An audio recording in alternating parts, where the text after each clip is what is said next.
I just wanted to let people know that there's a lot of life after 50 years old and that you can still do so much. My name is Sylvia Wong Lewis. I'm the owner and manager of a media platform called Narrative Network. The Narrative Network has been around for 15 years, and it started as my retirement project about storytelling. And so really started as a blog. Narrative Network is now in the process of producing a film festival called Auntyland Film Festival. We also are producing on a platform called auntyland.com and 1619brooklyn.com.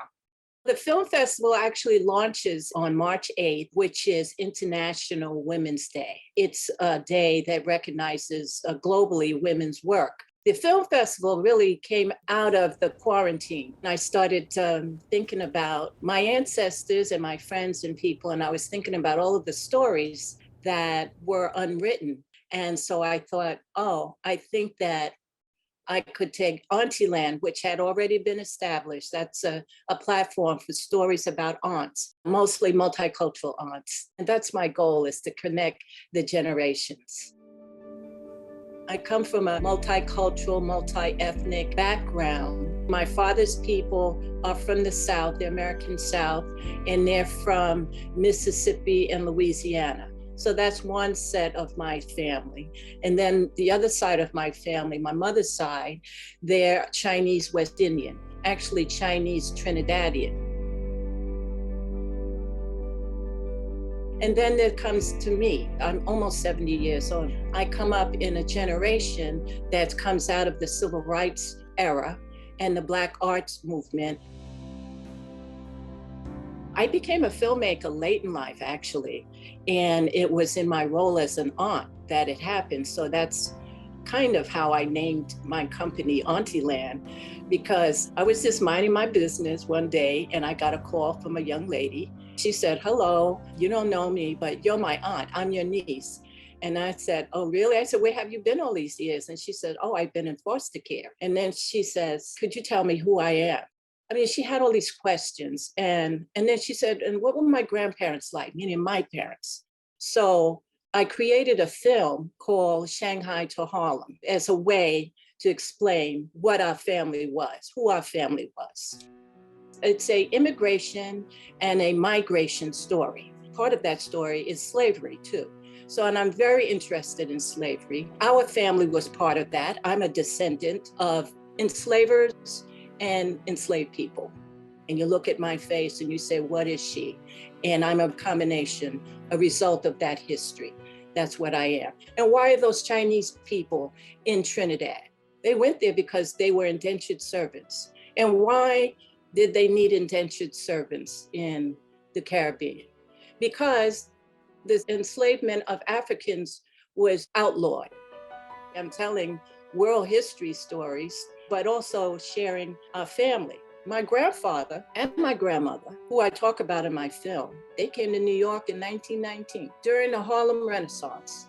When you talk about Shades of Us, African-American people, we're like the most successful Black people in the world in a lot of ways because of what we went through and what we have triumphed and what we have achieved.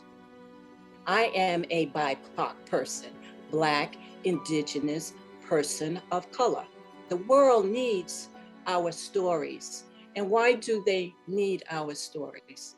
Because they don't really know our stories. A lot of times other people are telling our stories, and they're telling a very narrow narrative about us, about our story, about our history, about our experience. In the white male patriarchal structure has control over a lot of our lives. That's why I welcome men of color, Black men, African-American men, Latin men, to tell their stories, to share their stories with Auntyland, because we can just look at the news every day and see that it's a different life for a male of color from childhood to adulthood. I think it's incumbent upon all of us to share our stories with our families and friends. And I mean about everything. And I'm so excited that the digital landscape allows for that. I do like people to understand that Lower Manhattan was the original Harlem of New York, because this is where we started. This whole area of Tribeca was really the Black community. It was called the Land of Blacks. And I did a lot of genealogy work, and I would say, when I think about my parents' legacy and my grandparents' legacy, all we have are their stories and their pictures and their documents and things like that. Right now, I'm in the middle of archiving, pulling together my husband's archives for a museum. And that's what they look at. They look in your archives at your legacy. When I was growing up, children were seen and not heard.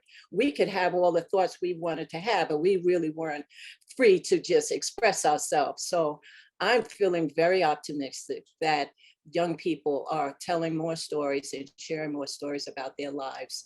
And they're really teaching us a lot, and we have a lot to learn. I'm hoping that the film festival and Auntie-Land in general will help just support a way to keep the generations mixing with each other and connecting with each other.